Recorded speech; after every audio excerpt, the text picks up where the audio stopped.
आइए एक paper discuss करते हैं, the role of story telling in advertisement. ये वैली के ऊपर अवेलेबल है और यहाँ है ये पेपर, ओपन एक्सेस में है पेपर और ए कैटेगरी का जर्नल है ये, जर्नल ऑफ कंज्यूमर बिहेवियर। इस पेपर को एक बार डाउनलोड कर लीजिए और डाउनलोड करके फिर हम देखते हैं इसमें क्या काम किया है। बहुत ही छोटा सा पेपर है और बहुत ही फास्ट पेस में लिखा हुआ पेपर है और हमने देखा कि क्या क्या कंसेप्ट्स हैं एक्सपेरिमेंटल रिसर्च डिजाइन के, वो यहाँ कैसे कनेक्ट होते हैं, इनके बारे में भी एक बार देखते हैं। पहले एक बार टाइटल पढ़ते हैं, स्टोरी टेलिंग का क्या रोल है एडवर्टाइजमेंट के अंदर, consumer emotion, narrative engagement level और वर्ड ऑफ माउथ इंटेंशन। तीन के बारे में बात कर रहे हैं। एक है कंज्यूमर इमोशन, एक है नैरेटिव एंगेजमेंट लेवल। नैरेटिव में ये दो बताएंगे आगे चल के कि एक तो ऐसा हो सकता है कि एक टर्म बोलते हैं ट्रांसपोर्टेशन।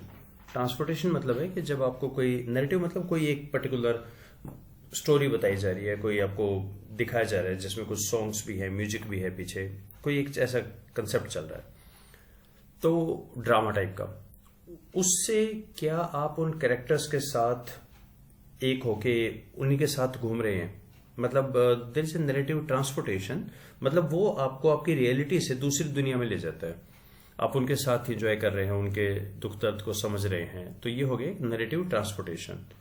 और एक होगा नैरेटिव प्रेफरेंस, के लोगों से पूछा जाएगा कि आप क्या प्रेफर करते हैं, मतलब इंफॉर्मेशन प्रेफर करते हैं या आप सिंपल या इमोशनल कुछ कंटेंट भी हो, इसमें ये दिया जाएगा। तो एक इमोशन है, एक वर्ड ऑफ माउथ है और दो नैरेटिव हमारे पास लेवल है यहाँ पे, और एक है स्टोरी टेलिंग।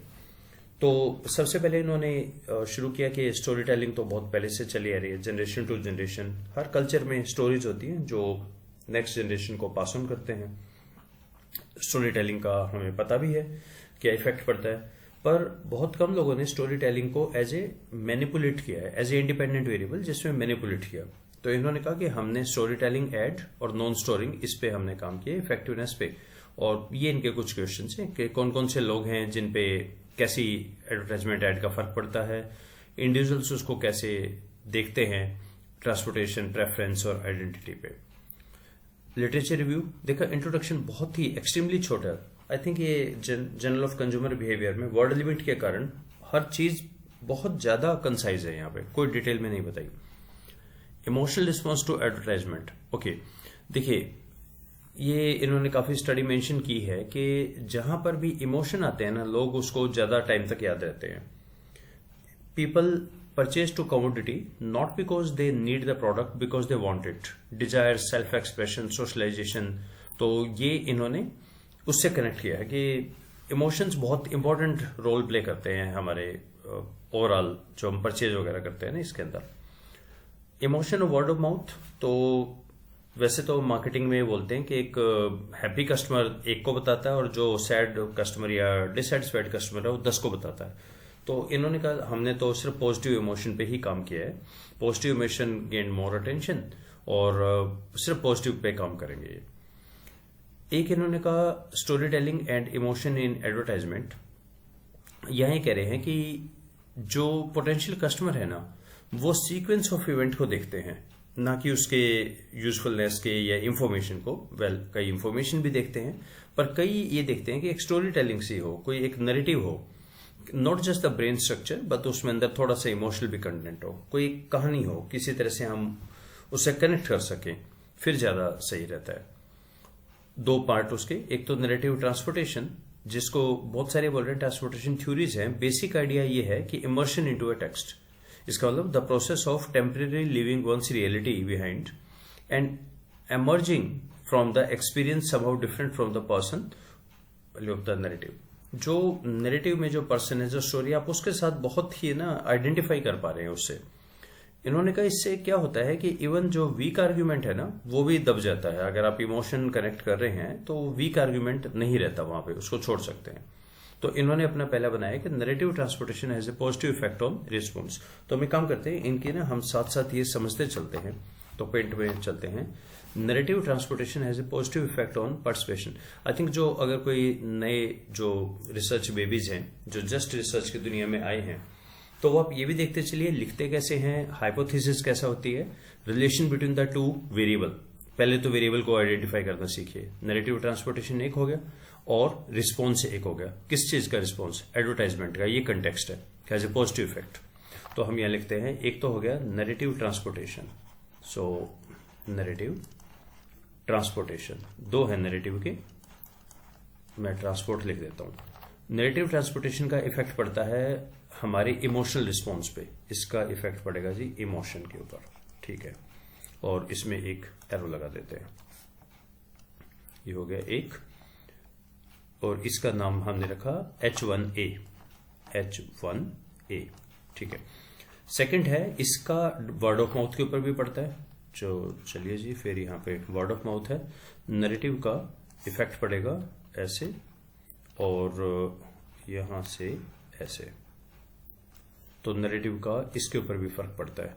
तो एरो का मतलब एक रिलेशनशिप होता है, यहां हो गया H1B, पॉजिटिव इफेक्ट पड़ता है।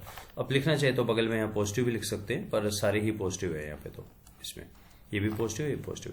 There is a mediation effect. Mediation का मतलब है फिर हमें ये भी लगाना पड़ेगा, यानी दो तरह से जा रहा है इफेक्ट। एक जा रहा है डायरेक्टली ट्रांसपोर्ट का वर्ड ऑफ माउथ पे, और एक जा रहा है थ्रू दिस। तो मैं यहां इसके ऊपर लिख देता हूं, ये हो गया H3, नॉट H3, H1 ही है, H1C। ये मीडिएशन की बात कर रहा है, इनडायरेक्ट इफेक्ट जा रहा है, ठीक है, बिटवीन दिस एंड दिस। फिर इन्होंने कहा एक नैरेटिव प्रेफरेंस होता है। प्रेफरेंस का मतलब उनसे पूछा गया कि आप क्या प्रेफर करते हैं। जो हाई सेंसेशन सीकर हैं वो तो प्रेफर करते हैं ड्रामा, इमोशन हो, और कुछ होते हैं जो सिर्फ इंफॉर्मेशन को देखना चाहते हैं। तो इनका कहना है नैरेटिव प्रेफरेंस जो है, तो यहां मैं लिख लेता हूं कि नैरेटिव की जो प्रेफरेंस है लोगों की, कुछ इंफॉर्मेशन को लेके देना चाह रहे हैं, कुछ कहते हैं नहीं इमोशन कनेक्ट भी होना चाहिए, इसका इफेक्ट पड़ता है इमोशन के ऊपर, ठीक है। और ये होगी हमारी शायद हाइपोथेसिस नंबर 2A, बिल्कुल वैसे ही, तो 2A होगी।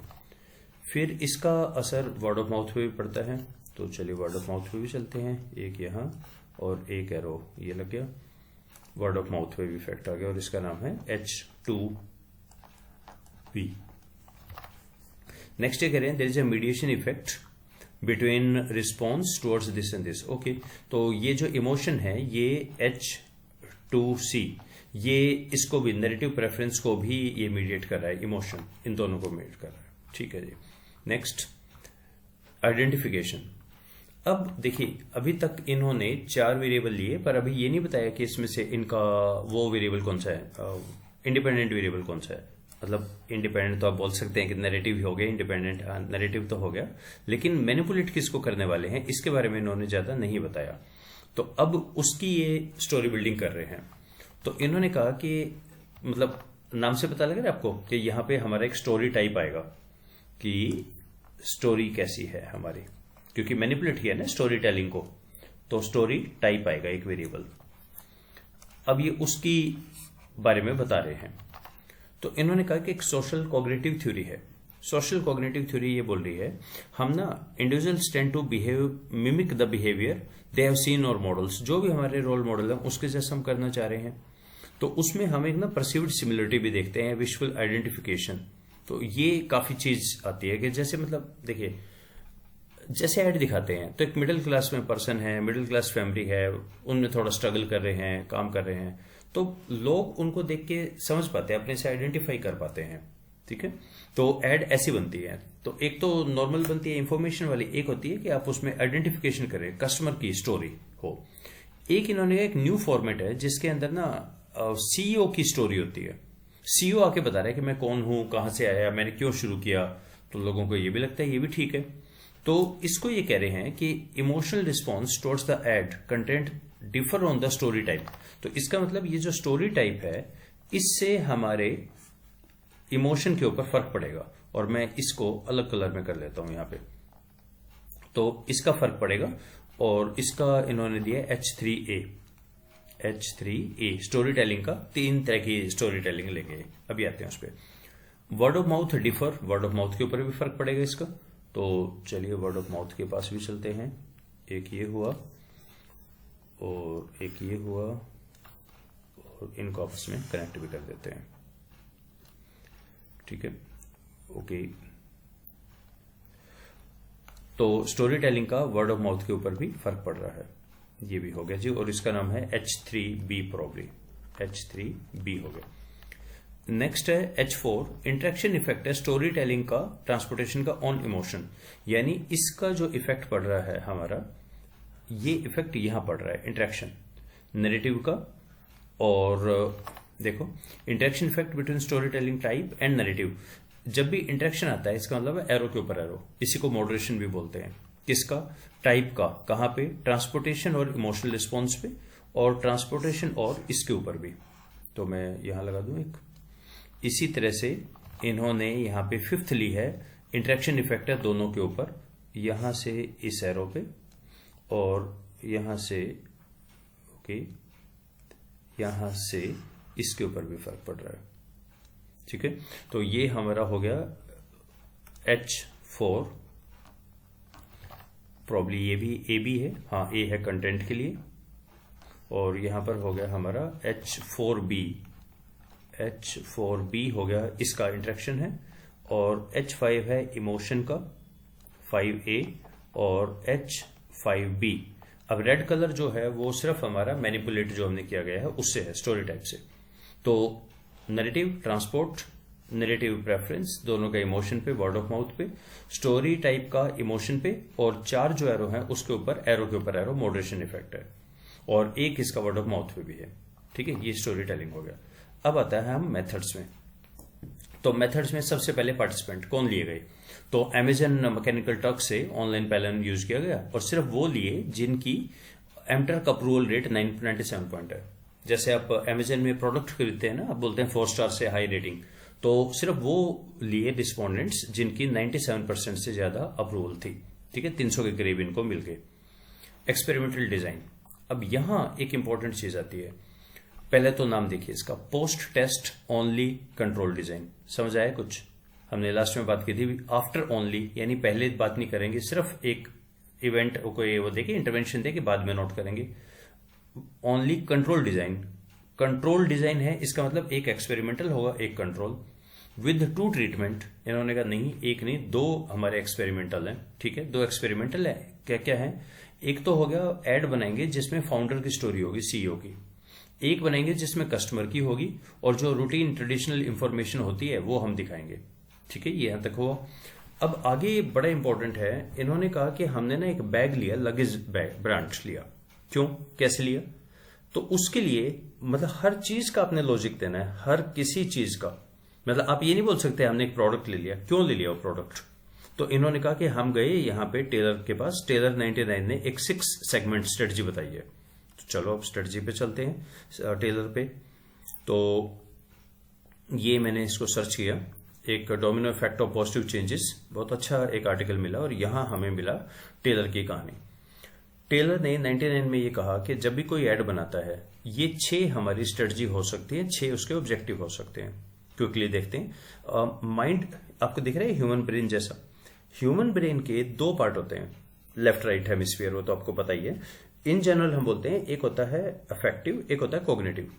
कोग्निटिव का मतलब होता है कि इसके अंदर आपकी सारी इंफॉर्मेशन है, लॉजिक है, रैशनल है। और इफेक्टिव का मतलब होता है इसमें इमोशंस हैं, मैं हूं, सेल्फ है, सोशल है, ये लोग हैं। तो पहले हम देखते हैं रैशनल। रैशनल तो होता है बिल्कुल लॉजिकल थिंकिंग, एक प्रॉब्लम है, प्रॉब्लम सॉल्व करनी है हमने, उसको अवॉइड करना है या उसको सॉल्व करना है। तो क्या स्ट्रेटजी होगी? यूएसपी, उसका सॉल्यूशन बताइए, इसका ये सॉल्यूशन है, लोग देखेंगे ये प्रॉब्लम है, सॉल्यूशन है, डन हो गया। सेकंड होता है कि बहुत बारी इतना टाइम नहीं है हमारे पास कि वो पूरा एक डिसीजन मेकिंग की हम प्रोसेस करें, वहां पे जाके देखें। एक्यूट नीड है, मतलब अभी चाहिए, इमीडिएट सॉल्यूशन चाहिए, अर्जेंटली, अभी के अभी। तो वो तो इंपल्सिव हो गया ना, कि वहां पे आप दिमाग थोड़ी लगा रहे हैं, आप देखा उसको, इंपल्सिव बाइंग है, यहाँ पे रीपरचेज जैसे करते हैं हम। तो वहां पे हमारी स्ट्रेटजी होती है एडवर्टाइजमेंट की, ब्रांड फैमिलियरिटी। आपको बहुत ज्यादा भूख लगी है, आपने कहा कि मुझे ना खाना है पिज्जा, तो कौन सा वाला? जो आपको याद है वही आप ऑर्डर करेंगे क्विकली, या जाके परचेज करेंगे। ब्रांड फैमिलियरिटी, वो हमें एम्फेसाइज करना है। और तीसरा होता है एक रूटीन। रूटीन मतलब हैबिचुअल है, आप हमेशा ही लेते हैं उसमें। तो यहां पर ऑब्जेक्टिव है रिमाइंडर या रीपरचेज करना, और यहां ब्रांड पर्सनैलिटी या परफॉर्मेंस, वो इंपॉर्टेंट है। तो ये तो हो गया हमारा ट्रांसमिशन। रैशनल सबसे इंपॉर्टेंट, उसके बाद ये, उसके बाद ये, ऐसे नीचे से ऊपर तक इंपॉर्टेंस बढ़ती है। सेकेंड टाइप है रिचुअल व्यू, या जो इफेक्टिव हो गया। पहला तो ईगो, मतलब हर बंदा अपना जो सोचता है कि मेरा मी इंटेलेक्चुअल स्टिमुलेशन है, तो ब्रांड क्या करेगी, वो वैसा एक प्रोडक्ट बनाएंगी जो उस बंदे की इमेज को बिल्कुल रेप्लिकेट करे। तो यहां पर स्ट्रेटजी है सेल्फ इमेज। तो जैसे एक पर्सन कोई आईएएस की तैयारी कर रहा है, उसकी कोई ऐड है, तो वो बिल्कुल वैसा ही दिखाएंगे कि जैसा उस पर्सन की लाइफ है, जैसा उसके स्ट्रगल है, उसके एस्पिरेशंस हैं, वो ईगो का हो गया। सेकंड है मैं के बियॉन्ड अगर हम चलें तो सोशल अप्रूवल भी हमें चाहिए होता है। तो वहां पे हम ऐसा देखेंगे लाइफस्टाइल रिलेटेड कि इस टाइप के लोग, इस तरह के लोग, इस क्लास के लोग कैसे करते हैं, वैसा हो गया। और तीसरा हो गया सेंसरी, किसी भी तरह का आप कोई सेंसरी ग्रेटिफिकेशन जब करते हैं तो प्लेजर एक्सपीरियंस ही आते हैं। अब कंट्रोल ग्रुप चूज करना है। देखो आपको ये समझ आ रहा है, तीन इन्होंने कहा पेपर में, स्टोरी टेलिंग में हम तीन चीजें लेंगे। एक तो है, ये बोल रहे हैं कन्वेंशनल एडवर्टाइजमेंट है, तो वो तो एक इंफॉर्मेशन पे चलती है। इंफॉर्मेशन पे भी अब कौन सा लेंगे, इसमें कि इन्होंने बड़ी अच्छी बात की है। इन्होंने कहा हमें ये पता है कि हमारी 30 सेकंड की एड देख के कोई ऐसा नहीं होगा कि उसको खरीद लेगा, ऐसा नहीं होगा कि मेरी तो परचेज इंटेंशन होगी, ऐसा नहीं होता। वो सिर्फ वो लोग लेंगे जिनमें आपको ऐसा लग रहा है कि हाँ इनके लिए तो बहुत ही ज्यादा इंपॉर्टेंट है। मतलब वो लोग लेंगे जिनको एक्यूट नीड है उस चीज की, वही तो परचेज करेंगे, अदरवाइज कौन करेगा उस चीज को परचेज। तो ऐसे में इन्होंने कहा कि हमने क्या किया, एक्यूट नीड वाला एक प्रोडक्ट लिया। एक्यूट नीड के प्रोडक्ट में इस चीज को लिया और इन्होंने कहा इसके लिए हम चले गए, हमने लगेज ब्रांड ले लिया और फिर इसी ब्रांड का जो भी बनाएंगे उसको हम फिर इसमें आ जाएंगे यहां पे थोड़ा सा सोशल में और इनमें। तो यहां पे दो स्टोरी और क्रिएट करेंगे, एक है जो कस्टमर से रिलेटेड और एक है जो स्टोरी रहेगी जो सीईओ से रिलेटेड है। ठीक है, अब इन्होंने कहा design of the story we include main character और एक इवेंट। ये मिनिमम रिक्वायर्ड होता है किसी भी स्टोरी फॉर्मुलेशन में, एक कैरेक्टर होगा, एक इवेंट होगा। 3 डिफरेंट इसके वर्जन बनाए गए। एक मेल प्रोफेशनल नरेटर ने उसको नरेट किया, सेम बैकग्राउंड म्यूजिक रखा। ईच एड का वही बिल्कुल सेम था कि उसने उसका नाम 3 बार आया, ब्रांड का नाम, उनका रनिंग टाइम भी सेम था। तो ये सारा बिल्कुल एक तरह बनाने की इन्होंने कोशिश की है। तो एक बार इनकी देख ले कैसे इन्होंने बनाया। इन्होंने ये कहा, ये मतलब नरेटिव है, एक वीडियो दिखाएंगे जिसमें पीछे चल रहा है travelling is hard enough without your luggage letting you down, I am Dan the founder of dura. तो ये तो हो गया जो फाउंडर की स्टोरी है, वो सारा बता रहा है। सेकंड में इन्होंने कहा कि कस्टमर है, I am Dan here to talk, तो ये पता लग रहा है कि कोई कस्टमर है। और तीसरे में कुछ नहीं कह रहा, सोल्यूशन क्या है, ये सोल्यूशन है कि इंफॉर्मेशन हम दे रहे हैं। तो 3 तरह की इन्होंने एड बनाई जिसमें कुछ को इन्होंने वेरी किया और ये इनका हो गया रिसर्च डिजाइन, 3 तरह का किया। तो हमने अभी तक बात की कि इनका एक ऐसा मॉडल बन चुका है, ये इनका मॉडल है सारा।